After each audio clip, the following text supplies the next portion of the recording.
Hey guys, Gaston with Rough Country. You know, adding a bed cap or a cargo rack to the bed of your truck is a great way to increase your cargo capacity, protect that cargo, and to make your rig all around that much better. However, the additional weight can put a strain on your bed sides, but we've got your solution with Rough Country's bed stiffeners. Laser cut from 3/16 inch steel with a durable powder coat that's gonna last years, precision bent for your exact application.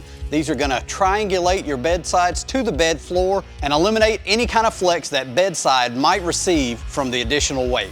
Not only do they help when extra weight is added to the bedside, they're also gonna stiffen up the bed sides in an off-road situation when you're thrashing on the trail. And if you're just riding around with the tailgate down. I know you've seen older trucks with no tailgate and the bed sides are kind of splayed out. These are gonna eliminate that. Let's take a look at them installed.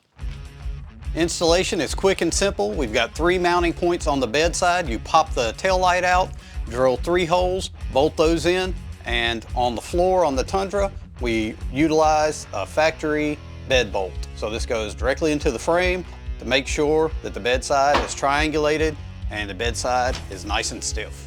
And with that simple installation, in about 30 or 45 minutes, you'll have the peace of mind that your bed sides can withstand the additional weight of any cap or cargo rack that you may add, and they're gonna look great while doing it. So if you've added a bed cap, a cargo rack, or any additional weight to your bed sides, put some stabilization into the situation. Check out Rough Country's bed stiffeners, available today at roughcountry.com.